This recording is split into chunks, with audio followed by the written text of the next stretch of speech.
Me llamo Mateo Rodríguez Polo, estudié el instituto en Salamanca, que es el periodo de tiempo en el que hice el proyecto, y ahora estoy estudiando en Madrid. El objetivo de mi proyecto es hacer un criptosistema para superficies 2,5D, es decir, que permita transformar una superficie en otra mediante unas claves y unos procedimientos, de tal manera que esta superficie se pueda enviar y que sea ilegible para un hipotético espía que quiera acceder a ella. Sin embargo, los receptores que queramos que sean capaces de leerla y que posean las claves puedan descifrarla y entenderla a la perfección.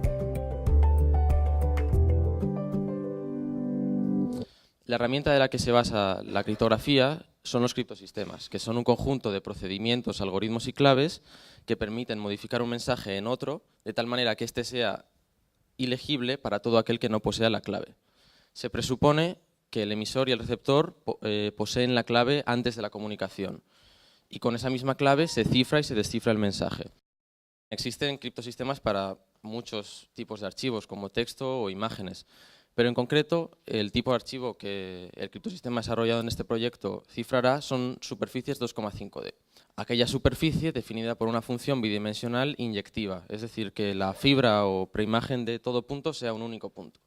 O de forma más intuitiva, si hallamos la proyección horizontal de los puntos y trazamos verticales desde ella, cada vertical tiene que cortar en un único punto la superficie. Uno de los objetivos del proyecto era ser capaces de cifrar una superficie dada por una malla de puntos. Por lo tanto, sería conveniente disponer de un método que a partir de esa malla de puntos podamos regresar a la superficie original, y eso se llaman métodos de interpolación. En este proyecto se utilizará un método conocido como la interpolación poligonal, por su simplicidad y buen resultado. Otro de los objetivos era intentar que el criptosistema fuera críticamente dependiente de las superficies y claves originales.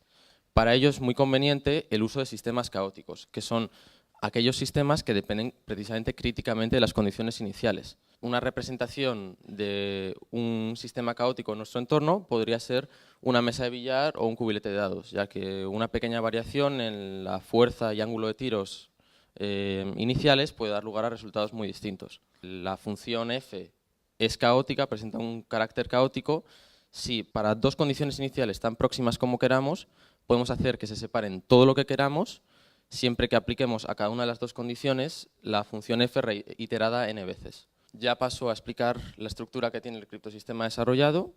Al texto original, que sabemos que es una superficie 2,5D, se le aplicará beta veces la fase de confusión, consistente en variar caóticamente las proyecciones horizontales de los puntos.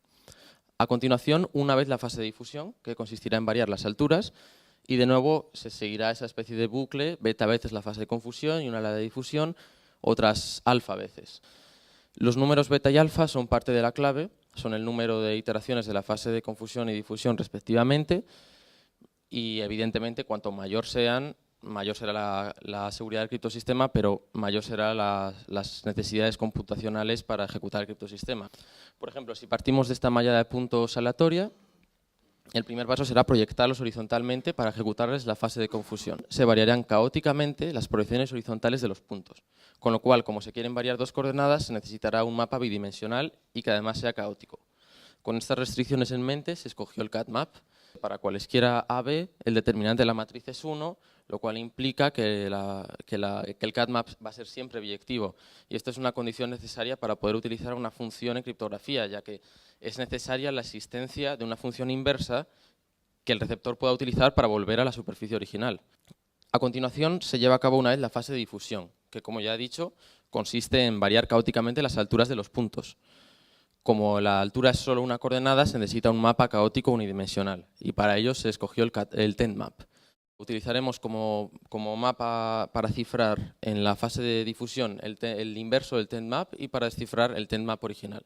Y en el caso anterior, después de aplicar una vez la fase de difusión e interpolar los puntos obtenidos utilizando el método comentado anteriormente, la interpolación poligonal, se obtuvo esta superficie, que no obstante no sería la final, porque de nuevo había que aplicarle beta veces la fase de confusión y una la difusión, así tantas veces como indique en la clave del criptosistema. A la hora de medir la seguridad de un criptosistema es siempre interesante ver cómo se comporta ante casos extremos. Como esto cifra superficies 2,5D, se consideró que un caso extremo podría ser un plano. y tras pasarle el criptosistema se obtuvo esta otra superficie, que no es nada semejante a un plano, lo cual es un indicio de buen comportamiento ante casos extremos. A continuación se experimentó con la sensibilidad a las claves que tiene el criptosistema. Para ello, el mejor método es cifrar la misma superficie variando ligeramente las claves con las que se cifran. Por lo tanto, se escogió una superficie arbitraria y se cifró con estas claves, obteniéndose esta superficie. Aquí se cifró exactamente la misma superficie, variando ligeramente los dos parámetros del CADMAP. Aquí se varió ligeramente el parámetro del TENMAP y aquí el número de iteraciones de la fase de confusión y de difusión. Y las 4 superficies obtenidas divergen enormemente, lo cual es una señal de la alta sensibilidad a las claves que posee el criptosistema.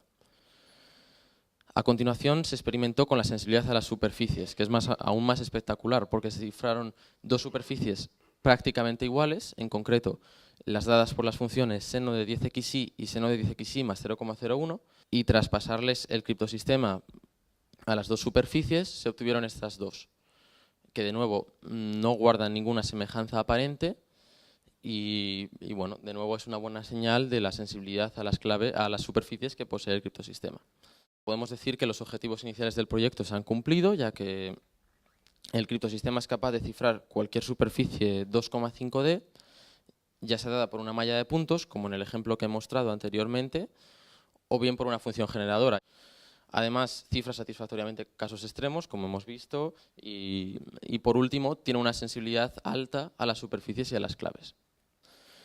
Bien, pues esto ha sido todo. Espero que les haya gustado y me remito al jurado para las preguntas que quieran hacer.